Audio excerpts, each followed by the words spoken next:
Hello hi नमस्ते welcome to my YouTube channel job notification. So आज आम कथा गोटे स्पेशल जिनस जोटा कि आमर रेलवे बाहरी आउ असिस्टेंट लोको पायलट एएलपी आप आगुरी भी शुणी थे एएलपी पोस्ट बाहर असिस्टेंट लोको पायलट जोटा कि आरआरबी बाहरी तार जदि आप देखिए ओपनिंग डेटा रोचे ऑनलाइन एप्लिकेशन 20/1/2024 मैंने ऑलरेडी स्टार्ट हो गली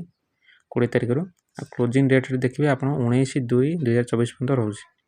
माने फेब्रुआरी 19 तारिख पर्यटन रोचे आपंकर जब किसी करेक्शन फरेक्शन करार अच्छे 20/2 ରୁ 29/2 मध्य आप करें। ओके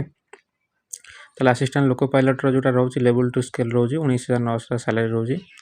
मेडिकल स्टैंडर्ड A1 रोचे आपंकर 18 ରୁ 30 वर्ष एज रोचे टोटाल 5,696 पोस्ट बाहर पोस्ट। ओके यहाँ तो जिनस तार सब इंस्ट्रक्शन ये बर्तमान सब देजी आप देखिए आरआरबी पोस्टा हूँ बहुत भल पोस्ट आउ असिस्टेंट लोको पायलट एएलपीटा हूँ स्पेशली यहाँ डिप्लोमा पिला मानी जो मैंने आईटीआई डिप्लोमा कर रोचे आदि देखिए आप मेडिकल स्टैंडर्ड A1 ताल फिजिकल फिट आप दरकार थो आपंकर डिस्टेंस विजन स्पेशली हूँ आपंकर विजुअल मैंने आप भलसे देखिपार ना ना यहाँ हूँ आप test medical standard A1 test आदि आपंकर एज लिमिट देखिए ये एज लिमिट आप रही जाऊँगी 18 ରୁ 30 वर्ष एज। ओके आउ एससी एसटी रोचे आम रिलैक्सेशन 5 वर्ष ओबीसी रोचे 3 वर्ष एक्स सर्विसमैन रोचे 3 वर्ष 6 वर्ष 8 वर्ष तार सब कैटेगरी अनुसार रोचे किंतु स्पेशली जी एससी एसटी देखिए 5 वर्ष रोचे ओबीसी 3 वर्ष। ओके आउ जदि आप ऑनलाइन अप्लाई कर चालान आपको केते पड़ो ये क्लीयर हो जातु चालानटा आपको जब से टोटाल जेनराल आउ ओबीसी पिला होती आपको यहाँ पड़ 500 टଙ୍କା चालान पड़ आ एससी एसटी हेल्ले आपको यहाँ पड़ 250 टଙ୍କା 250 टଙ୍କା चालान दे एससी एसटी पिला पकई पारे आप जेनराल आउ ओबीसी पिला 500 टଙ୍କା दरकार पड़ो चालान। ओके सब ऑनलाइन हम आपड़ यहाँ ऑफलाइन ऑनलाइन यहाँ अप्लाई करेंगे आउ आपणकर इकोनॉमिकल बैकवर्ड ईबीसी पिला इकोनॉमिकल बैकवर्ड क्लास जो रहिले से एनुअली इनकम मिनिममटा मैक्सिमम भितर 50,000 रहा दरकार। ओके 50,000 लेस रहा दरकार ताठू अधिक न रहा दरकार अच्छे अप्लाई करें ना। ओके आउ स्पेशली जदि आप देखिए ये पोस्ट विशेषतः कौन ये पोस्ट विशेषतः हूँ पोस्ट बहुत भल पोस्ट आप देखिपारे आउ माने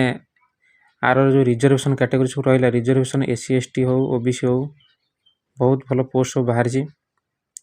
रिक्वायरमेंट प्रोसेस आपंकर एग्जाम कर एग्जाम आप फास्ट स्टेज सीबीटी रही सीबीटी 1 रोटे टेस्ट रही आप क्वालिफाई कर सेकेंड स्टेज सीबीटी की जी सीबीटी 2 को तापर आप आसो computer based aptitude test. Okay से गोटे रहा थर्ड स्टेज तापर आप आसो डीवी बा डॉक्यूमेंट वेरिफिकेशन। ओके तापर आप आसो मेडिकल एग्जामिनेशन ये सब सरला आप सिलेक्शन हेबे। ओके तापर आप देखा चाहिए ये पोस्ट क्वालिफिकेशन कौन सब मागी आपड़ ये क्वालिफिकेशन देखा गले आप स्पेशली इलेक्ट्रिकल हो मेकानिकल हो कि आपंकर आईटीआई करते फिटर हो ये सब जिनस प्रति आपंकर डिप्लोमा कर दरकार कि डिग्री कर दरकार कि आईटीआई कर दरकार। ओके आईटीआई डिप्लोमा डिग्री पिला माने सुवर्ण सुजोग एएलपी बाहर जोटा कि रेलवे आरआरबी ऑनलाइन एप्लिकेशन आप करा पड़ो। ओके वीडियो को लास्ट पर्यंत देखूँ कारण सब जिन अच्छी ये देखी दिंतु मुझे देखा assistant loco pilot post wise parameters annexure 1 assistant loco pilot 7th level रोचे 19,900 सैलरी स्टार्टिंग हम A1 ग्रेड आप medical टेस्टा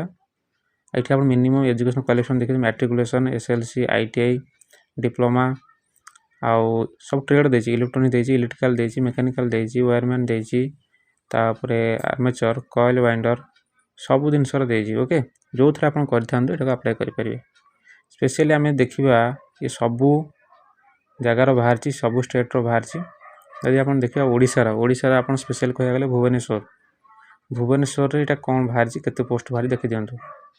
Bhubaneswar east coast railway zone रोचे आमर स्पेशल देखंतु Bhubaneswar east coast railway zone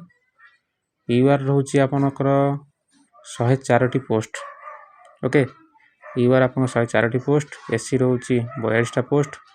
ST रोचे 51 पोस्ट, ओबीसी रोचे 65 पोस्ट, ईडब्ल्यूएस रोचे 18 पोस्ट, एक्स सर्विसमैन रोचे आपनकर 28 पोस्ट, टोटल 280 पोस्ट बाहरी। ओके